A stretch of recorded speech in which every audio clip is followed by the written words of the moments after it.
क्या कभी आपको ऐसा महसूस होता है कि ज्यादा काम किए बिना ही आपको ज्यादा थकान महसूस होती है? रात को अच्छी नींद लेने के बावजूद भी सुबह अच्छी तरीके से फ्रेश महसूस नहीं होता, छोटी छोटी बातों पर गुस्सा आ जाता है या फिर बार बार मीठा खाने का मन करता है। अक्सर लोग कहते हैं कि ये सब स्ट्रेस लेने की वजह से होता है, लेकिन क्या आपने कभी सोचा है कि जब स्ट्रेस का प्रोसेस हमारे ब्रेन में चलता रहता है तो उस टाइम होता क्या है? दोस्तों, उस टाइम एक बहुत ही इंपॉर्टेंट चीज अपना एक किरदार निभाती है और उस किरदार का नाम है कोर्टिसोल हार्मोन, जिसे कि स्ट्रेस हार्मोन भी कहा जाता है। लेकिन सबसे पहले मैं एक गलतफहमी दूर कर दूं जो बहुत सारे लोगों को होती है।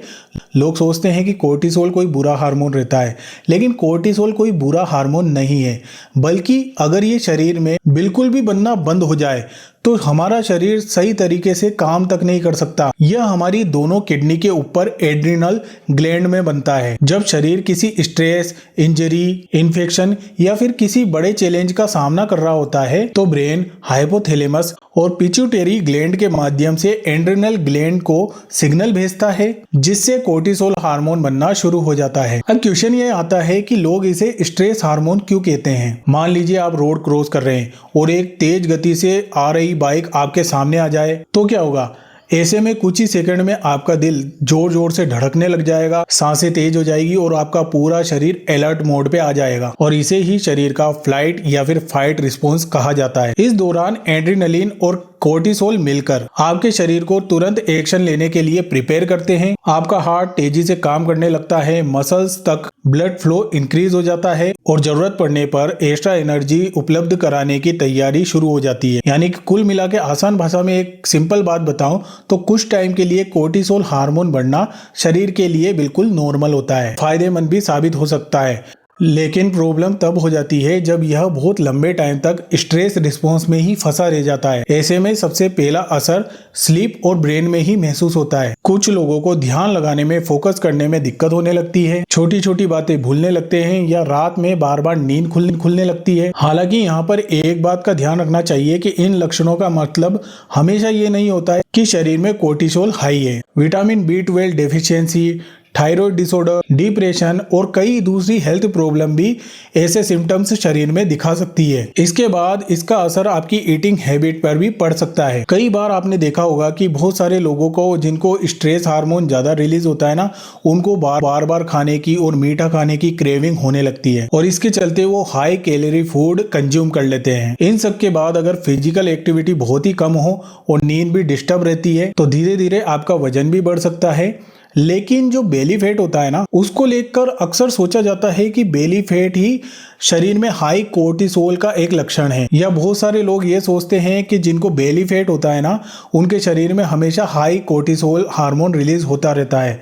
ये बिल्कुल सही नहीं है, बल्कि बेली फैट के पीछे diet, exercise, genetics, insulin resistance और दूसरे हार्मोन भी इंपॉर्टेंट भूमिका निभाते हैं। दोस्तों, कोर्टिसोल हार्मोन का संबंध ब्लड शुगर से भी होता है। नॉर्मल सिचुएशन में यह शरीर को एक्स्ट्रा ग्लूकोज अवेलेबल कराने में हेल्प करता है, लेकिन लंबे टाइम तक स्ट्रेस बना रहे और लाइफस्टाइल भी अनबैलेंस्ड हो तो ब्लड शुगर बढ़ने का खतरा बढ़ सकता है। इसीलिए इसको लेकर डॉक्टर हमेशा केवल दवा की बात नहीं करते, बल्कि वो lifestyle changes, physical activity, exercise वगैरह और हेल्दी डाइट लेने की भी सलाह देते हैं। दोस्तों, इंटरनेट पर हाई कोर्टिसोल को लेकर बहुत बड़ी गलतफहमी यह है कि hair fall, belly fat, fatigue, anxiety और पुअर स्लीप का कारण केवल यही हार्मोन होता है। लेकिन मेडिकल साइंस ऐसा नहीं कहती, बल्कि ये सारे सिम्टम्स किसी और बीमारी में भी आपको दिख सकते हैं। इसलिए केवल सोशल मीडिया को देखकर ये मान लेना कि आपका कोर्टिसोल बढ़ा हुआ है, ये बिल्कुल भी सही नहीं है। अगर डॉक्टर को किसी व्यक्ति में सचमुच में कोर्टिसोल से संबंधित बीमारी, जिसमें कुशिंग सिंड्रोम का संदेह होता है, तभी जरूरत के हिसाब से कुछ विशेष स्पेशल मेडिकल टेस्ट किए जाते हैं। इसीलिए बिना सलाह के टेस्ट करवाना या कोर्टिसोल कम करने वाली दवाओं या सप्लीमेंट का सेवन करना बिल्कुल भी कहीं से भी ठीक नहीं है। तो आखिर हमें करना क्या चाहिए?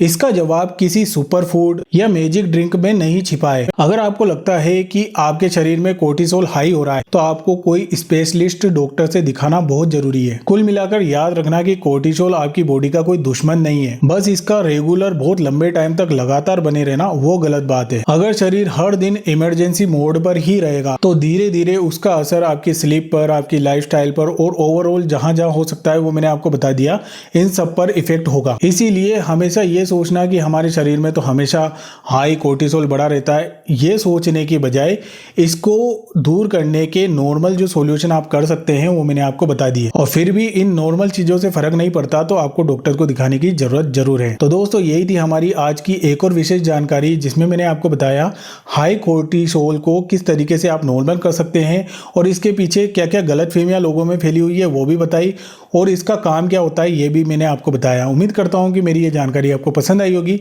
वीडियो कैसी लगी मेरे को कमेंट करके बताना। नए हो तो चैनल को सब्सक्राइब करके बेल आइकन को दबा के जरूर जाना। धन्यवाद।